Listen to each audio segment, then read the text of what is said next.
afternoon, ladies and gentlemen. No, we have quite a good audience here, so some of the guys maybe they will come a little bit later.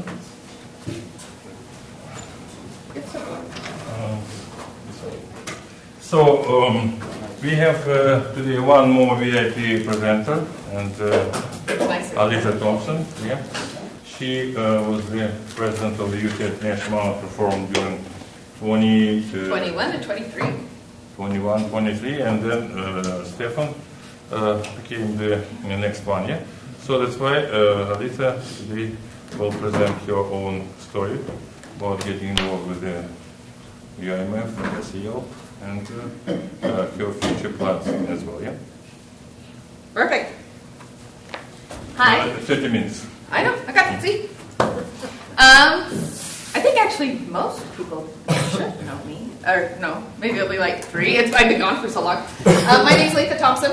I was the UIMF president from, I guess, spring of 22 to the end of spring of 23. I'm a mom of 5 kids. That's the most important part about me. So I came back to school as a non-traditional student after I had my last kid. After my last kid, I had really bad postpartum with him. And I didn't have a plan. He was my last. I was like, what do I do after having kids? I'm a mom. What else can I do? And I have a great husband who said, well, you should go back to school. You have all these dreams. Go back. And my first semester, I ran into Professor Beck. And I had one call with him, and he sucked me in. And while I love to complain about it, SEL, it was the whole reason that, I'm where I'm at now, where I'm going, my research, because it gave me a chance to take what I already knew and put it in action and actually have a dream. And so, let's see if I can actually reach this. One of the things I loved most that I learned was the SDGs. It's everything for me. And there's 2 goals in particular that I particularly love. SDG 4, which is focused on education, in particular Target 4.7, which says that all learners acquire the knowledge and skills needed to promote sustainable development, including among them through education for sustainable development and sustainable lifestyles, gender equality. And that it hits hard because there are so many non-traditional students in the world that don't have that opportunity for education. I'm particularly from a town called Gunnison down in southern Utah, and only about 35% have a bachelor's degree because they just don't have access to that education. And so for me, who decided to have kids earlier and let my husband go through school first, having that opportunity to come back is huge. And especially as a non-traditional student, because we have, which we'll go into, non-traditional students are, if you don't know, they're older than 25. We balance our education with families and career. Often, you might actually see them, you might come in. I have my 5-year-old with me through a lot of classes. And here at UVU, we have that opportunity. Teachers, especially in political science, are so nice to let me bring my kid. But I work. I have my family with me through my UN meetings that I've had. They're always with me, but I'm able to bring them in. But as a mom, it was really hard to do anything extracurricular because kids come first, and that's what SEL is about. Is it brings your family as part of them. It understands that we are all our experiences, and we can apply that experience and our family. Part of that is I have been around for a long time. I'm 29 for the 8th time. So I worked. I worked at Visa before I had kids. I've raised my kids. I've done a lot with the community. But SEL has allowed me to put that as part of my experience and my learning. And I then am able to tie it into my research papers. Target 5, I was really happy about this one. It's to end all discrimination against women and girls everywhere. It says that gender equality is not just a fundamental human right, but a necessary foundation. Many people hear about my Gunnison thing. This is a problem here in Utah, too. I graduated in a class of 100, about 100 kids. Of them, about 10 to 15% were married before we even graduated. My best friend got married at 14 because her boyfriend was going to join the military. He had dropped out of school so that he could provide for his family. They got married. She had 3 kids by the time we graduated. And that was normal. I didn't even think that wasn't normal until I came here when I was 18 and 19. It happens. Half my class, or like half of my friend group, I had about 9 to 10 girls, half of them were married before we even went to college. Many of them had kids, and it is a very patriarchal like society. As a girl, it's really weird going home because here I am, I presented at the UN, I've had to sign it, and they've seen it. Like it was put, the great thing about small towns is it was put in the grocery store, like my events, because they were live streamed. But I go back, and it's hard to like not be like, yes sir, whatever you say sir, the bishop or the, why did you go back to school? You're a mom, mom should be first. And I'm like, I am being a mom first, but I also have a voice and I want that to be out there. And I get a lot of kickback for that. Like I'm getting my master's degree this May, or going to my master's program, and the first thing I was told was, well, that's not fair to your husband to move him. I was like, my husband's remote and he's behind me 100%. He's the one who said go. They're like, yeah, but you're a mom and a wife. You should be in the home. And I'm like, I am, but I also want my girls to dream big. I did this so my girls know they can be whoever they want to be. But that's here in Utah. And that's not just the only thing. This is a worldwide problem. So, that's where SEL ties in. As a non-traditional student, like I've taught political science 1000 American Heritage for 11 semesters now. And one of the great things is, due to Professor Speck's connection, I was able to host some really cool people and then teach people how to host them, how to do it, and then tie in my things. These were 2 people that we had, and I absolutely adored them. One of the things was we were going to have Ambassador Livingston, the Honorable Livingston, who was a judge. And I was like, well, if we're going to have a Republican, we need a Democrat too, because everything needs to be balanced when we present the stuff. That was a huge argument, by the way. Huge thing. But we took his things and my knowledge, and we were able to have both. And both of them gave really good opinions. But the best thing was they were actually fighting for the same thing and had a lot of the same things to say. And that was really cool to show our students, is that we are all fighting for the same thing. These 2 people was cool because we taught how SEL worked with them. The first one was in March of 22. His name was Ambassador Harold Forsyth. And we got to have a personal meeting with him. And we sat there. There was 10 of us. And I told him, hey, look, I'm from Gunnison. This is a problem now. And I had this whole talk with him. And at the end, he's like, I didn't realize how important these mountain communities are. I didn't realize what moms are fighting for. And that's been my message the whole time, is moms and children, because I'm a mom. And at the end, he was like, yeah, I'm going to take it home. And I had been able to see him, like I followed some of his policies, and he started taking what we learned and putting them in policies. He made stuff he was part of the Organization of American States. He started putting out committees for mountain communities and mountain states. So that was really cool to see that change actually happen. The other one, and I love this guy with all my heart, was the president of the UN General Assembly. His name was Ambassador Korosi. President Korosi. I love him. Oh, I just adore the guy.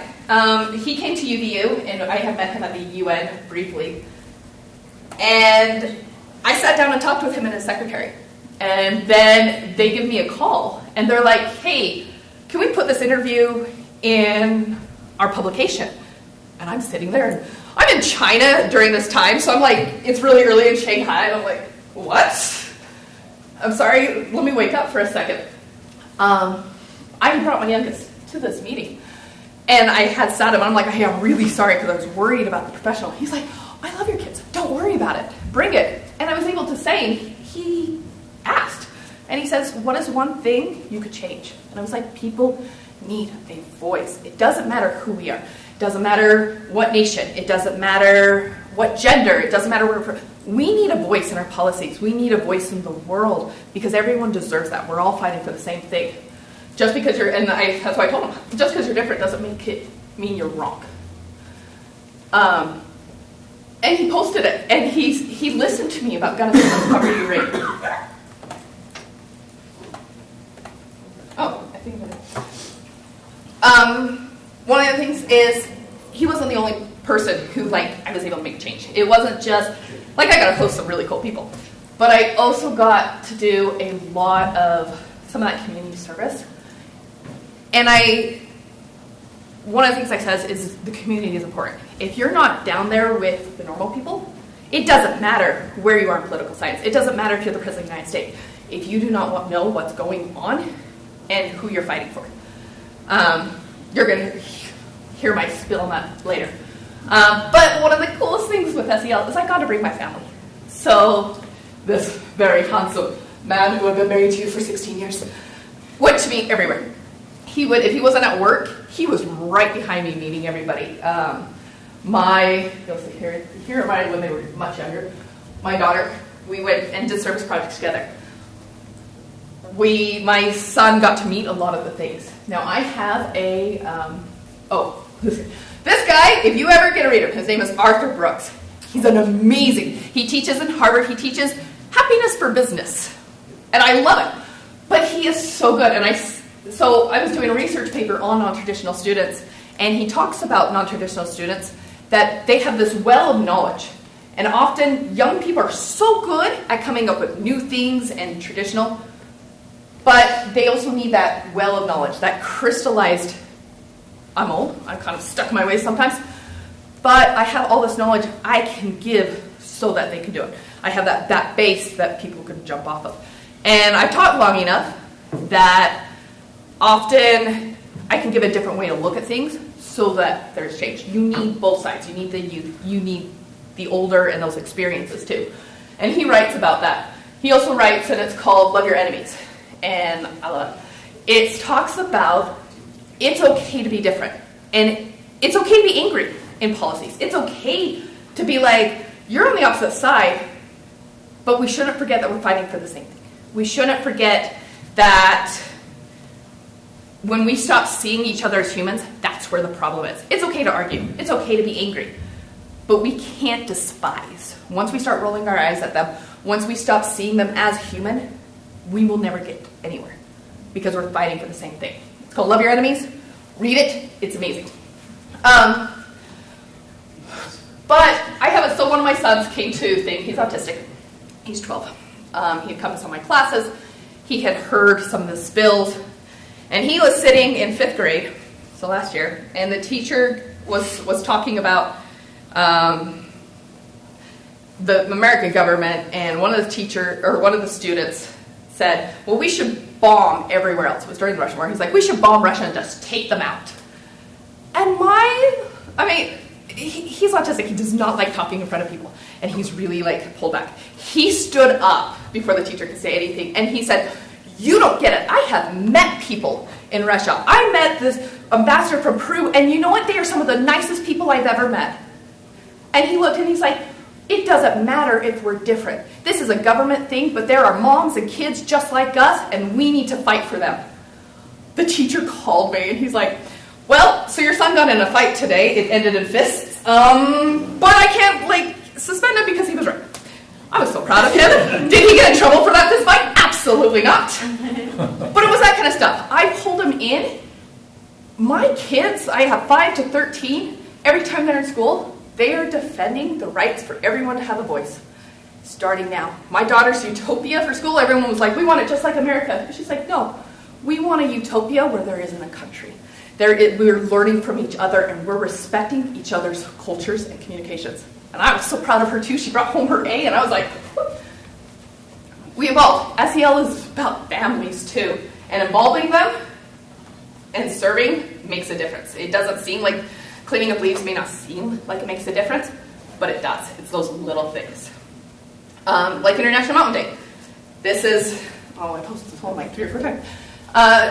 Defending the voice of mountain people. We're here in Utah. I don't have to talk about this because I am sure Beck has 100 times on this. But as someone who grew up very rural mountain thing, This little voice I have seen make a difference. It's been published, or like every time I have gone up, it's broadcast at the schools I grew up in, because we're small. And they're starting to celebrate it themselves. And they're starting to stand up for these mountain communities as well. And so it's, again, you don't think you're making a difference, but it's surprising how much you do. One of the cool things that I've got to learn through SEO is how to write documents like this. I've written 2 UN statements that got published under RAND. But I just applied for a UN job doing this. And I was like, hey, yeah, I helped write some of these and post them. And they came and they're like, really? You're like an undergrad? And I said, yeah, really, this is what we do. And they were highly impressed, and they're like, great, come be a consultant for us to do it. Because I have the experience, and I can say, hey, yeah, I did it. Was it hard? Absolutely. Did I have way too many late nights? Yes. But I learned so much. And my research papers starting as an undergraduate, which, not to talk my thing, but we're not the worst because I've written papers for 10 years, has just increased because I've learned what matters and what doesn't. Where do you push and where you don't. Going to the UN was probably the most stressful and wonderful experience in my life. So I did it not in person, over online the 21st, and I went in person on the 23rd. It was 4 days of no sleep. I think I got an hour of sleep every night of that because I was working. I remember the very last night, we're writing a script, and I am falling asleep on my computer. I was doing it with Stefan and another guy by the name of Tristan, and Tristan was sharing a room with my husband and I so we could fit. And he's sitting on the bed here, and he has COVID. And I am typing, and I'd fall asleep, and these random letters would come, and he'd lean over, coughing, and delete it while I was going. And my husband's like watching until someone else came and said, okay, you have got to sleep. You haven't slept in 4 days. I'll take it over. And to have a group, we had 26 students, and all of us were working together. All of us fighting for the same thing, which was the rights for women to have voices, and the rights for students to have voices, and the rights for mountain communities. And watching it all come together was amazing. We had people from around the world I got to talk to, and it was interesting to see how we're all fighting for the same thing. We all wanted a better life for our kids. We wanted a better life for our families. We wanted our dream job. And it didn't matter what nation you were. It was the same. And that's what the SDGs, like the core of it, is to realize we are more alike than we are different. One of those things, so we did a parallel event and then a side event on International Women's Day. Oh my goodness, I only remember about half of this because I was so tired. But we ran it, like the students did it. We had Hendrix doing the mics. We did a run through to make sure all the mics were. That's my dear husband who quit work for that day just to come. He said, I am not going to see my wife do the side event and not be there cheering her on. Man, I love that man. Sitting in the UN library, this is where I realized I wanted to work at the UN, is sitting in the UN library with my team and preparing for this event and actually working there. It was a cool, wow, I can't go just, it was awesome. Successful people are not gifted. They just work hard and they succeed on purpose. If there is one thing anyone should learn, it takes hard work, but just because you feel like you're a normal person, which we all are, doesn't mean you can't make a difference. I learned most ambassadors, they have a D&D group that they do after hours, and they do a thing. These are normal people. We're all just normal people going to the thing. They just work hard and got there, but they're all fighting for the same thing. They're the nicest. I'm not going to get into that. So, like I said, I got to sit by some really, again, I was so tired, so I wish I'd done it perfectly. But nothing's ever perfect. We got to do and run this side event, and I'm texting one ambassador on my phone and the other all the way through this. But I still talk to the ambassador of Andorra and the ambassador of Austria. sweetest people, because here I am, I'm like, I'm just a student, I feel stupid. And I sat down and they said, you don't just call me Hans. Everybody calls me Hans. And I was like, okay. He's like, don't worry, I have kids too. We're all exhausted. And I laughed so hard. He was the nicest people. But it was the same thing. We were fighting for the same end goal. The ambassador of Kyrgyzstan is a mom. She had just had a baby, and I was like, oh, I'm so sorry, you must be tired. And she's like, yep, he has an ear infection. And I was like, I am so sorry, I get that, try this, it might help. But she started out very intimidating until I was like, oh, you know what? She and I are really the same. I already talked about it. Actually, I do not like the ambassador of America. I found him very stuck up. He was like, you're students, you should not be here. Only ambassador I ever heard say that in the entire time. Everyone else was cheering. He's like, this shouldn't happen. And I was like, I don't think any of us liked him. Do you want to tell them why? You can tell him why later. I only have. We have a question section. Yeah, you have a question section, you can. But due to what we did, like because of the hard work, we got highlighted. Like we got official things of people saying, hey, students do matter. Students have a voice. Moms have a voice. We need to count their voice as part of these policies. So part of that was the Mountain Partnership in their annual report, and then the Secretary General Report on Sustainable Mountain Development, which is an official UN. And I love that not only did it mention SEL, but non-traditional learners, which is something we've been pushing for a long time, and I've been pushing, is that students, a lot of UN internships, once you're over 30, you can't apply for them. So I come back late, and it's really hard because I can't get the internships for what I need. I can't do it because I'm old, and they're like, well, you should have done it when I was younger. And I was like, you want to look at my daughter and tell me she shouldn't be here? Go ahead. But because I'm older, too, I've done a lot. And sometimes people listen to me because I'm old. A couple things I learned from all this, which you've heard all the way through. SEL and UIMF taught me about the SDGs, and I will promote them till I am dead, because I love this line in the preamble. As we embark on this collective journey, we pledge that no one will be left behind. And that's what the president of the PGA said when he gave the lecture. And he said the SDGs try very hard not to say one area or another area, because they are supposed to be for everybody. While I was UIMF president, it's what I promote, and I still promote it today. Like my master's thesis, my PhD, everything is based on this, is that we are all in this world together fighting for one thing. We want a family. We want, and that could just be you and a wife, or a husband, that could be just you think, but we want to be able to provide it. We want to live a life. We don't want to live in fear and anxiety the rest of the day. All of us are. Doesn't matter what country you are. Countries are countries, but you go down to the root people, we're all fighting for the same thing. And the people I met in Kyrgyzstan, and Dora, when I was in China this last summer, that's what I learned, is we are all alike. We're just scared because we look different. We think if you're not with us, you must be against us. And that's what I told the PGA, is that I hope one day everyone will feel heard and will work hand in hand to make the philosophies behind the SDGs a reality.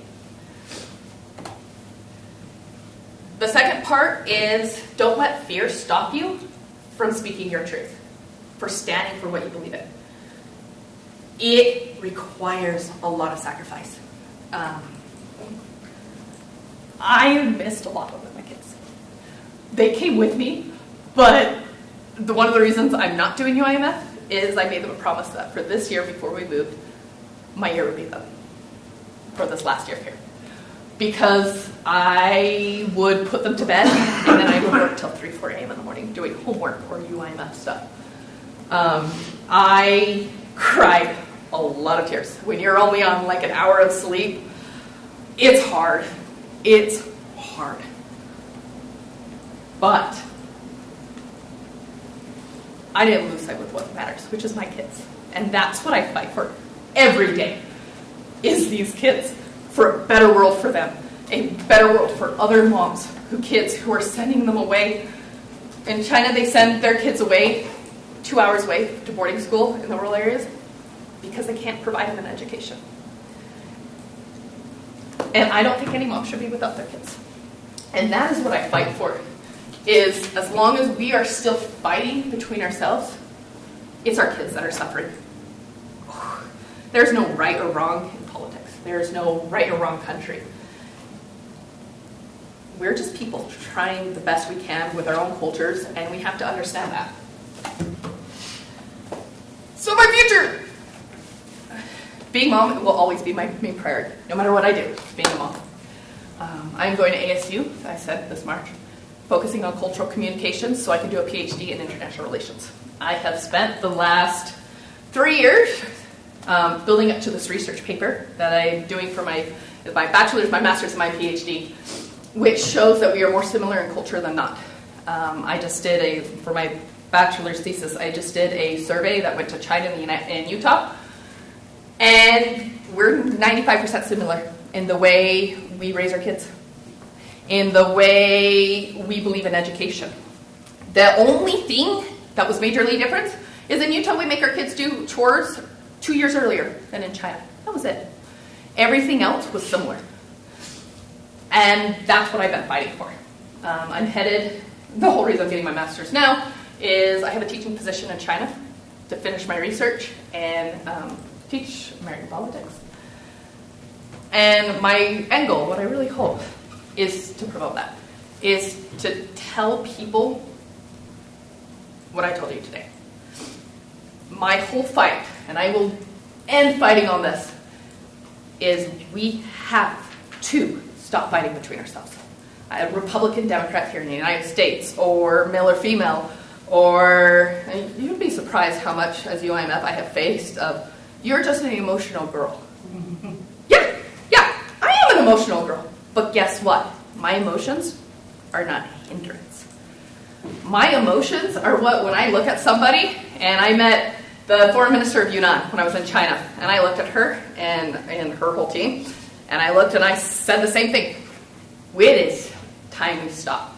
This whole, well, you might be bigger than us, or we have to be the most powerful to make us safe. It's stupid. I will just call it right out. It's stupid. Because when we cooperate with each other, when we are learning and understanding our cultures and saying, it's okay to be different. It's okay to be different. Because if we were all the same, our world would really royally suck. We would never climb. We would never change. We would never grow. And change isn't bad. Change is just change.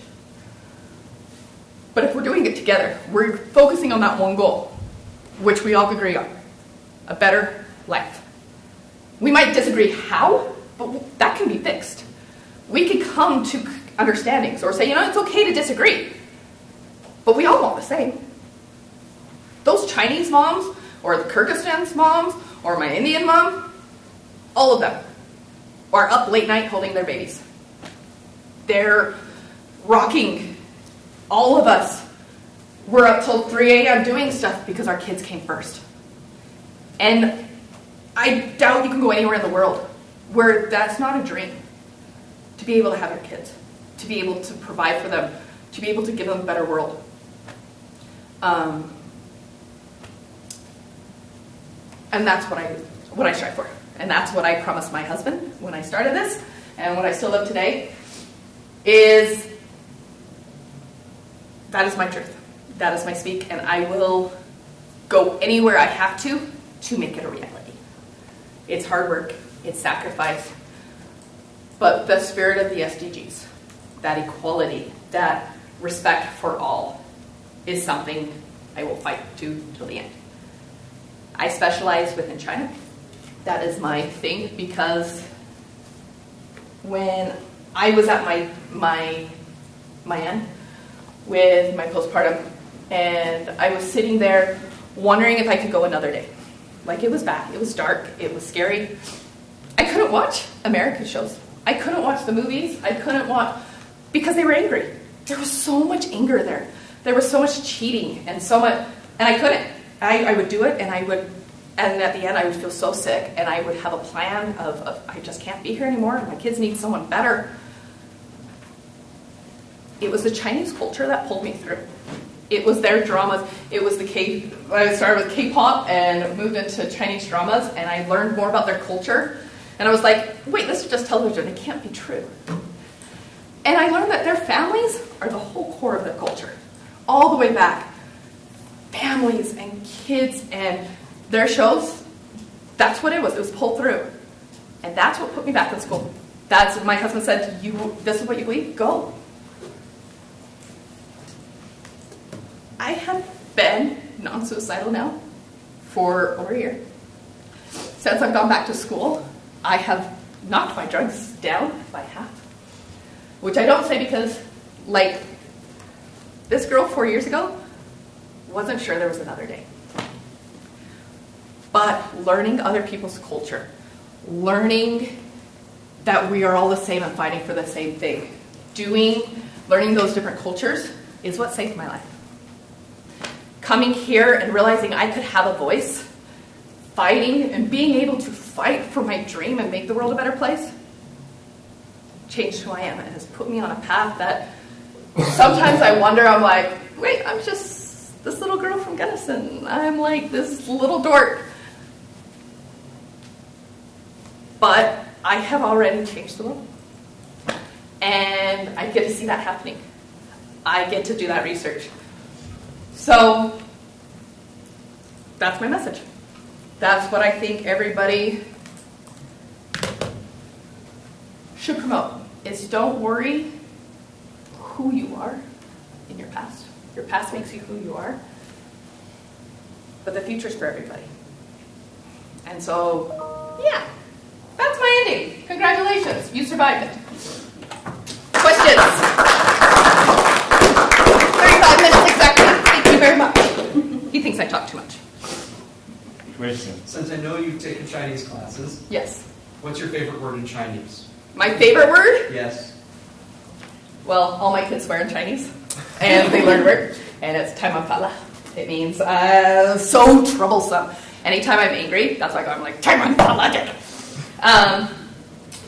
Funny. So, you want to know thing? When we were at the University of Chuxiong, we were going to a Buddhist temple, and one of these 19-year-olds we were working with was like, you need to learn this word, and I'm not going to teach it to you. It means so cool. Yeah, you know where this is going. So we went to this Buddhist temple, which is like really respectful. And we're like, so cool, so cool. And we're saying the thing. No, it meant F, F. We went through this whole temple saying the F word because we thought it meant like so cool. Until the end, and the teacher looks at us and is like, do you know what that means? We're like, yeah, it means this. And she's like, well, I guess in spirit, that's kind of like its sentiment, but this is its direct translation. Yeah, it doesn't matter where you are, 19-year-olds are the same. But all my kids speak Chinese, so it's awesome.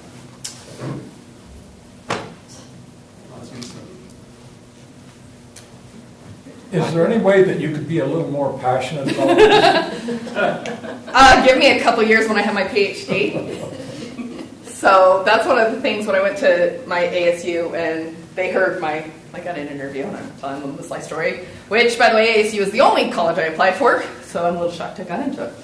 And I'm telling this, and they asked for my research, so I send them this research paper, and they're like, you're an undergraduate and you got 300 surveys with no money?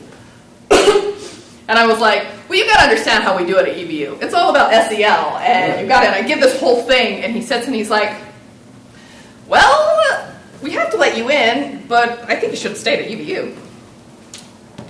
So, yeah, got a little bit of confidence. Favorite Chinese word, Hayden? I don't know Chinese. I thought you were spoken in high school. No, I learned Russian in high school. And I don't Russian's like you're angry and yelling all the time. It's fantastic. That's German.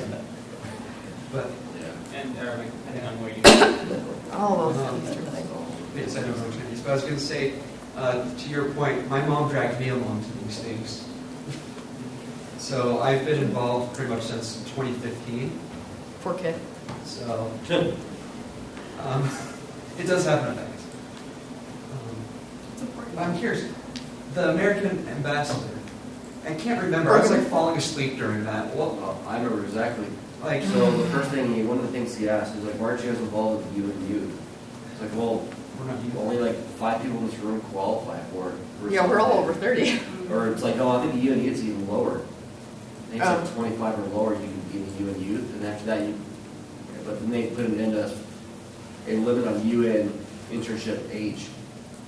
And then he asked, oh, I don't understand why you students are doing this, because we have someone who's employed at a CSW.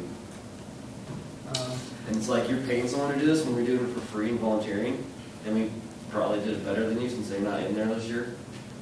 He didn't even know what the theme was for CSW. And I was so like, Yeah, it was a shame. It was very shameful, but it was fun meeting him. But he was like, oh, I don't understand how you guys can do this. this is not a promote China part, but we met, one of the teachers there knew someone, had gone to school with and worked with the security council. And students are not supposed to be in that room. It was a closed room. And he sucked us in. And he's like, nope, they're with us. And we sat down and watched like how it actually happens. Yep. And he was just like, oh, students? Yeah, come and learn. Come and... And it was so awesome. The ambassador of Sudan was awesome. We kicked the England, one of the head people, out of the room and in a meeting because we're like, we're taking this spot. Morocco. She was so like intimidated that because we had this big delegation. I look back and I'm like, that was me. I have to admit, I came home from that and I think my kid had a fever. My baby had a fever of 105. We took him to the hospital because he was dehydrated. And I remember sitting there and I still hadn't slept. And the doctor looked at me and was like, do you need a bag? Are you okay? And I'm like, I'm fine. I was just at the UN. And he's like, okay, now you're delirious. Do you really need drugs? And I was like, no, seriously, that's where I was. That's why he's so sick, and I'm just needing sleep. Just leave me alone. I'm just remembering the security councilman. I think it was Stefan elbowed me because I started to like nod off. I'm so tired. They were talking about, I think it was Afghanistan, and releasing funds that America was holding up. Yep. And Yeah. the whole like conflict that was going on. And each person had a voice, and like they would come and say, well, this is where our people are coming from, and this is where our people are coming from. Yeah. So, in fact, we gotta watch it live. It's incredible. Yeah. Other questions, guys, especially the ladies? Yeah. Oh, Janessa. One, I am so excited for you to have another female UIMF. I felt really kind of, I'm like, here I am, I'm a female, and there's like men on both sides of me. I mean, I'm so cool that they got to flank me.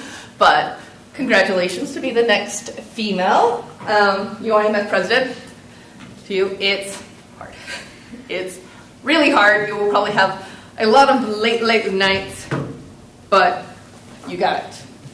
And I'll give you my number. So there's a big bunch of us UIMF presidents who, Professor Beck, close your ears. Text and tell your tips, you know, tell you. Sure. We all write and we're like, we are so tired, I just want to quit. And they're like, I know, I did too. Keep going. So we'll join you to the big group of us who complain when it's 3 a.m. in the morning. Janessa, I need to tell that it was so great to work with her. Why? Because no, during 2 years, she always, I never said that. behave like a diplomat. Yeah? When you send her message, she'll respond me within 2 hours. When it happens early 2 o'clock in the morning, or whatever, it's an order. When you are getting message from the mentor, you need to respond within 24 hours. Here, she takes care of the children, and at 2 o'clock in the morning, she'll send me not only message, but also paper, response, write-ups. She wrote, did you see guys activities which she attended? She went there with the children. She did something which we men will never do. We think ourselves are super busy, but no. she cried so much with me. I told her, you need to cry with me, but do not cry outside. No? So then you know the best. And what she did, she did excellent job. But after the CSW, she said, I finished. I said, yes. Because what did you do? It's unbelievable. Yes. It's unbelievable. One of the thank you, Stefan. That means a lot. One of the things, like when I say that everyone's fighting for the same thing, when we had the Kyrgyzstan ambassador come, we were hosting him right before CSW. It was that when I said I quit because I was so exhausted, we had event after event and every 2 weeks, and then it was like a rush for the next one. I think I had 2 eyes that semester and dropped a class because that was stupid of me, but I was so exhausted. He was there, and I'm watching. It's him and his wife, and they're running around, and his secretary. And I kept watching them, and I was like, "Wait, if I'm thirsty, I haven't seen them drink at all."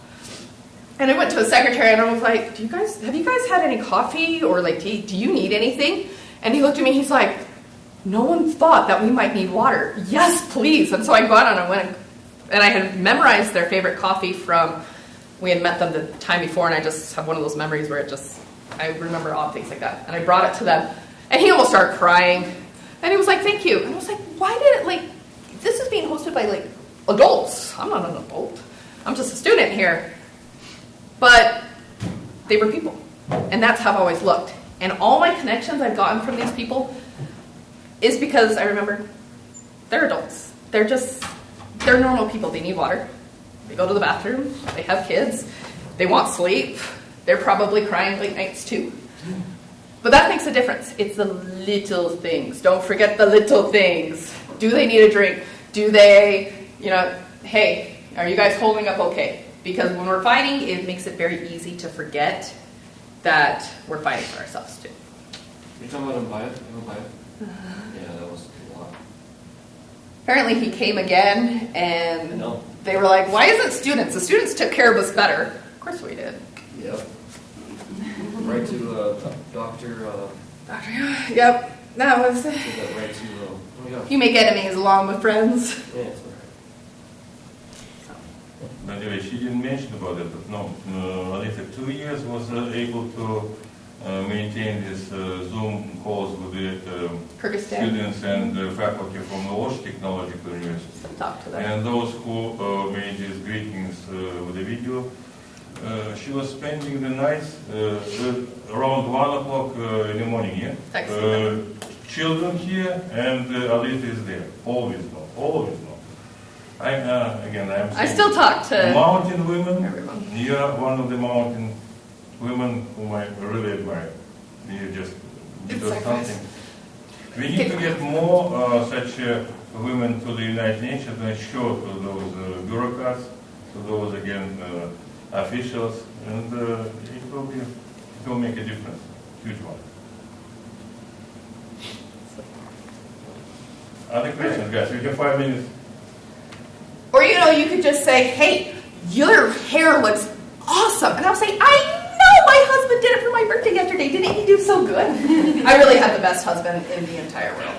So maybe, Alitha, maybe with your permission, now we can stop recording. We have 5 minutes, and then we have a time to have a small presentation and a little bit celebrate your birthday and have photos individual with you, with the celebrities. Oh, Good?